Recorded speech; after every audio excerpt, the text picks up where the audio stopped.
Right, so hi you guys, so welcome to my channel. I'm back with a new video, and one of you requested me to check out I Was a God, Mike Tyson. So I'm gonna do that right now. I'm not gonna ramble. Let's see. Ego. I was never really jealous of anybody. I Custom never really mode. thought most of myself. But when I met Cuss and I started talking to Cuss, he made me believe that I was a god. There was nobody that could reach the core like Cuss could. No one could inspire me. Cuss would say this. Do you hear this? Because Cuss had a really, he had this really megalomania ego. He said, let me tell you something. All the prophets, all the gods you ever know about, if they had a son, their son couldn't beat my fighter. Know why? Because he's my fighter.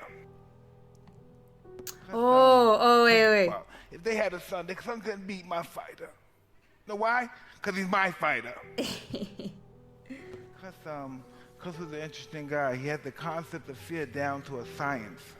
And most of his fighting was mostly psychologically. He believed the physical actuality of boxing was only 10% when the mind was 90%. He always believed in improving yourself. See, he said 10 and 90. I always say 50-50, but he's right. He's right. I always say that, but And strengthening your mind. Strong believer that your body only purpose was to carry your brain. He believed fighting was your opponent's surrender, his total destruction. And he didn't think of it as even though he said it was savage and ferociously, you had to do it in such a relaxed and calm state. A really scientific way of destroying. He enjoyed hurting the opponent. He wanted them to never have a chance to believe they could beat you. Everything was that I'm invincible, I'm a savage, I'm ferocious, I'm the smartest savage. Sophisticated animal, smart animal, the lion and the fox. You know what I mean? I could beat the vicious guys, and I got outsmart the slicksters. So I was pretty much didactyl in that apartment.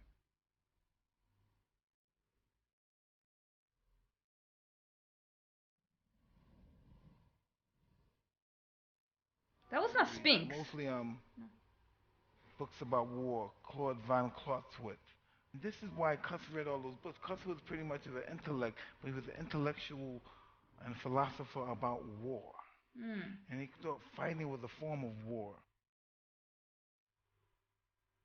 He was a reader. I wanted to make Cuss proud. That was my whole existence for fighting. I wanted to make him proud. If someone said something negative about me, he was an old man, he would attack them. I He got would do chills. anything for me.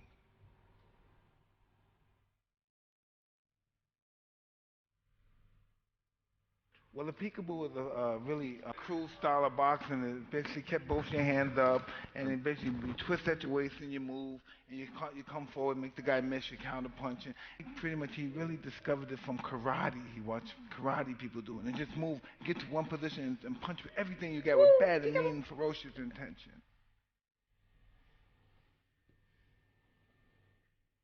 Bah. Oh, that lower. Ooh.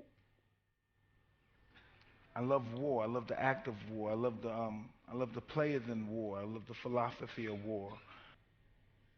There's a quote in Machiavelli, The Prince, and when they say, after you defeat the king and you cut off his head, you be audacious and you say what you're going to do to the next ruler and the next prince that you're going to conquer, and that allows them to be intimidated.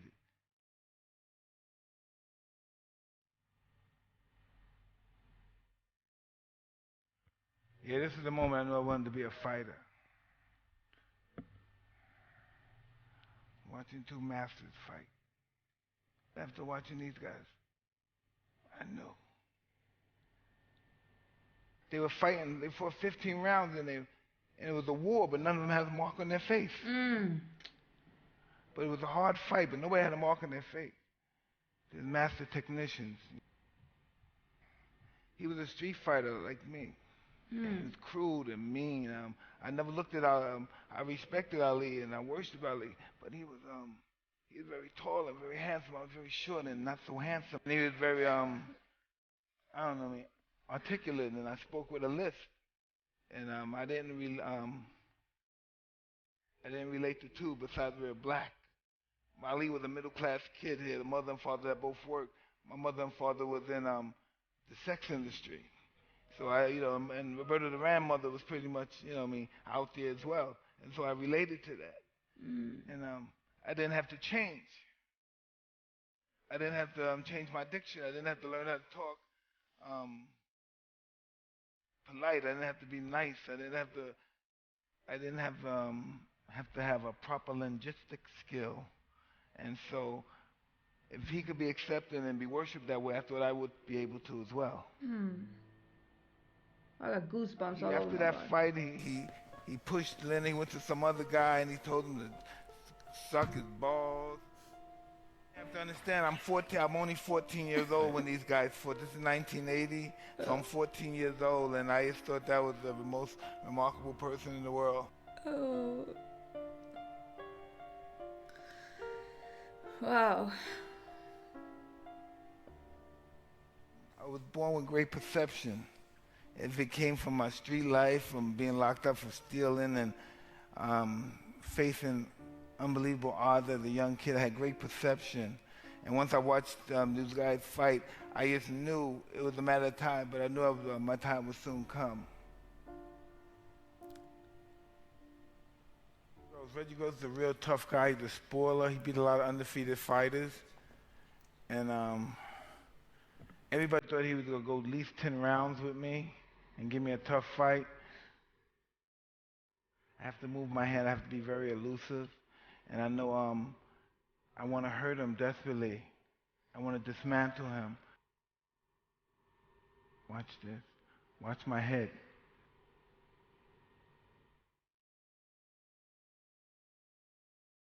When you're constantly moving like that, the hits When doesn't this get the is hard over, that you everybody's receive. going to know my name. And the people that I fight after him, oh, they're going to fear me. And Constantly moving. that's pretty much how Okay, my but reign consists of just fear. And on occasion, some guys like him, who's a tough guy, they would try to fight back. And that would just allow me to excel at an extremely high level.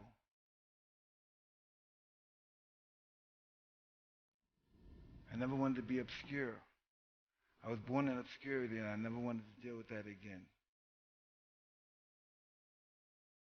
I know I would obtain my goal before it existed. I knew that. I knew I would be champ of the world before I died. I knew I wasn't going to die before I became champ.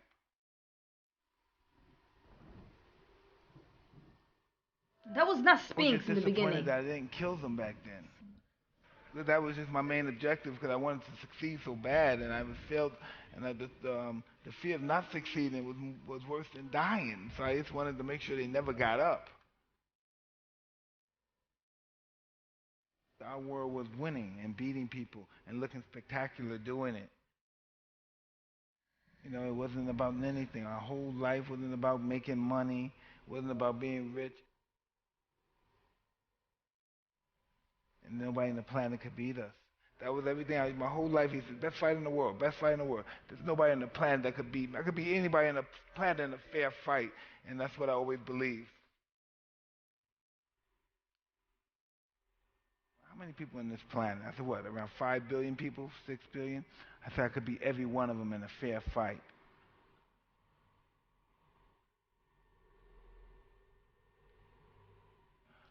I must be a descendant of the Yeah, great we warrior not of old.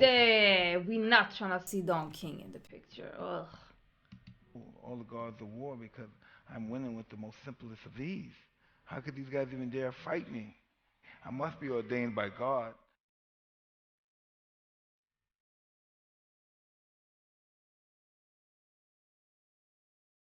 When people say like, "Oh, why are you talking to Don King?" Don King had his time. He did his thing. Like, don't give him credit. I don't like people giving credit to people that don't deserve it. Like saying that he was special. It's no, he was a snake. Mm-mm. Using people for all they got and spitting them out when they need you the most. Like that was Don King right there. No, I'm not giving him credit. Good promoter, no.